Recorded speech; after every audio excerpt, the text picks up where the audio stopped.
the guitarist who gave Jimi Hendrix his first Fender Stratocaster on Rock History Music. This is a cool story, getting to know Jimi Hendrix a little bit and hanging out with him. And in this case, trading a not so good guitar for a really good guitar. It was Jeff Skunk Baxter who did that for Jimi Hendrix. You gave Jimi Hendrix his first Fender Stratocaster. I saw the title. Tell me about that. Well, I actually traded him a brand new Fender Stratocaster for a very used Fender Duosonic. It's a guitar that I had set up for a right-handed guitar. I set up for a left-handed player who never showed up to pick it up. So I just traded him even for it. I got docked 3 weeks' pay because the Stratocaster was worth a lot more than the one I took in trade. But Jimmy James, as he was calling himself at the time, we became friends and we got a chance.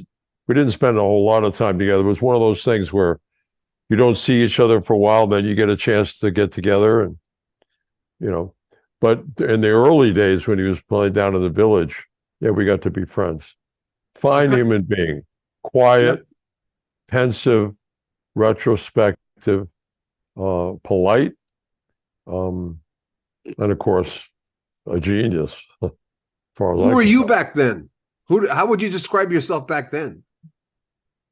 I was young and crazy. I was living in Mexico City. I was going to prep school in Connecticut.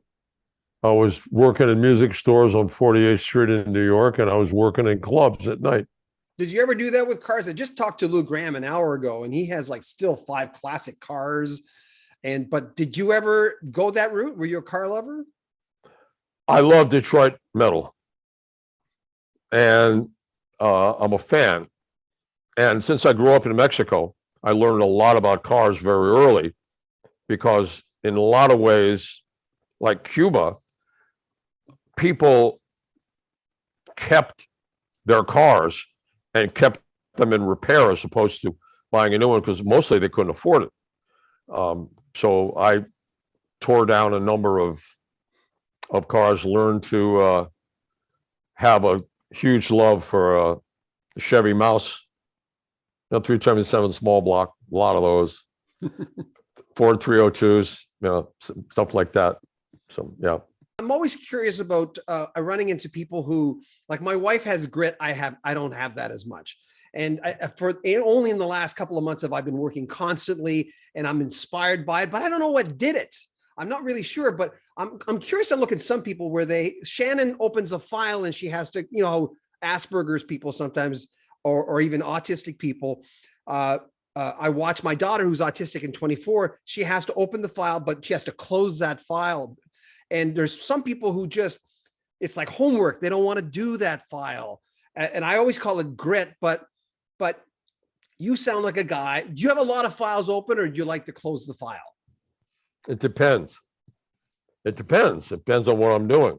Sometimes it's important to keep a number of files open. So if you're thinking on non-linear levels, right, you can tap into things immediately.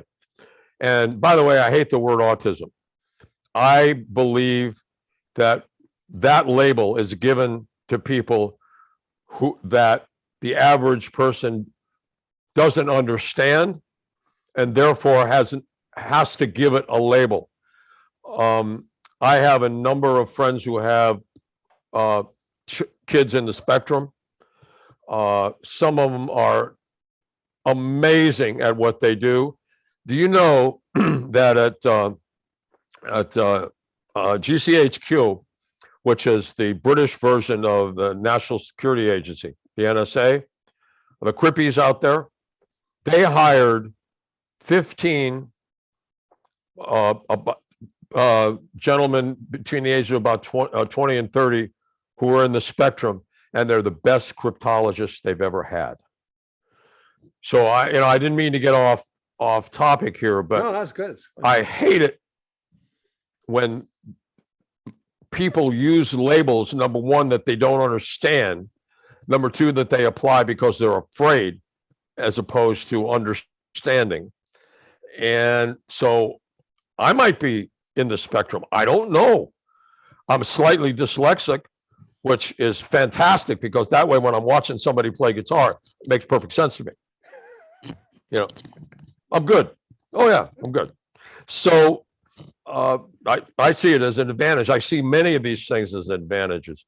So yes, I try to keep files open most of the time. There are times when you really have to concentrate and you close everything else and you focus hard. There's information on Jeff Skunk Baxter's brand new album, his first solo album of all time. Sure took him a lot of years. He's thinking of doing another one now, by the way, right in the description of this video.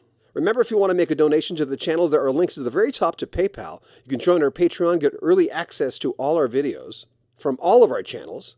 But really, like our videos, subscribe to our channel, share them on social media, and comment on them. I'm John Beaudin. This is Rock History Music. Take good care of yourself.